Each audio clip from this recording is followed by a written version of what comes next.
Hello, this is Dr. Turkmani, and I would like to do this small presentation about a case of traumatic globe injury, open globe injury with subluxated cataract and torn iris. I have no financial interest to disclose relevant to this presentation.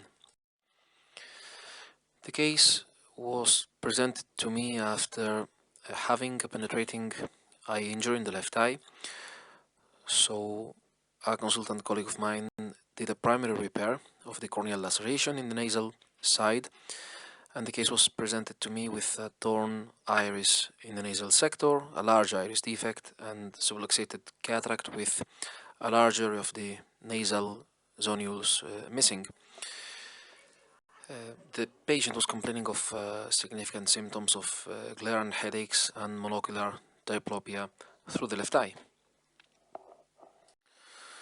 Unfortunately, we do not have any preoperative pictures or intraoperative footage.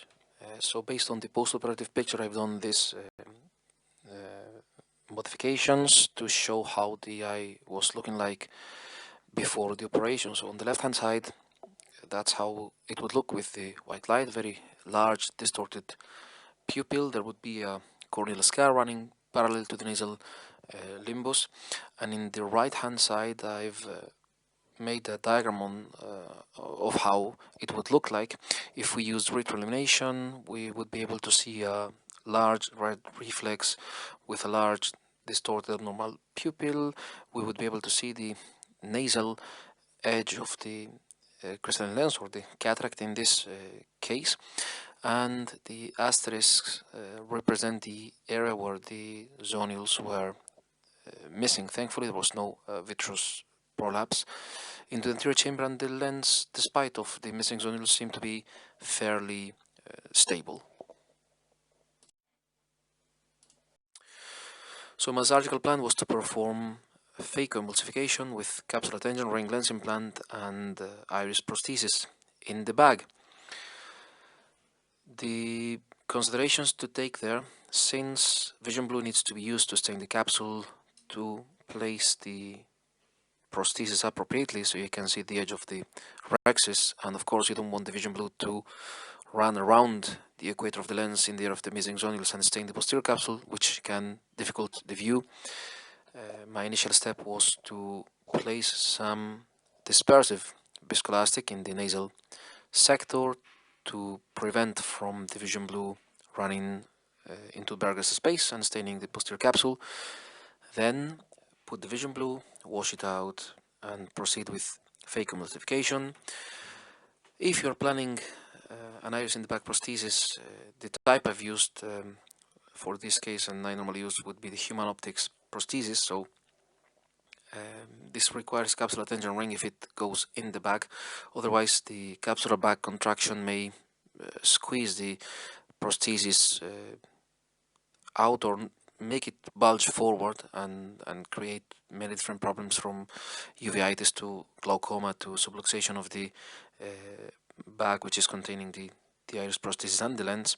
So therefore a CTR is mandatory. And then the implantation of the iris prosthesis in the bag ideally should be a bimanual maneuver. Doing it single-handed is quite tricky, it's quite difficult.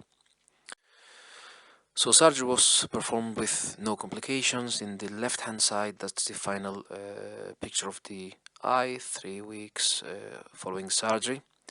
There is still a stitch in the temporal side which was removed with no issues.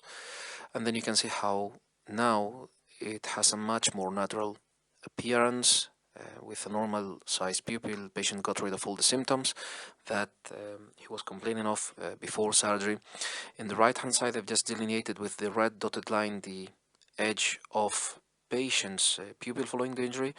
With the blue dotted line, that is the edge of the capsular rhexis above the artificial iris, and the yellow line is the area where the missing zonules were.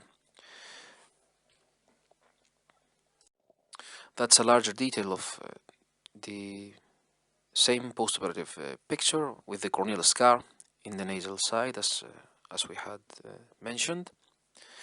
And of course, that shadow between the patient's iris remnants and the iris prosthesis, that's not something which is visually symptomatic or visually visible with the naked eye. That's only something that we can see using the magnifying slit lamp microscope. That is another angle, another photograph of the same eye of the patient with a very good functional and cosmetic result. I hope you enjoyed this presentation, and thank you very much for your attention.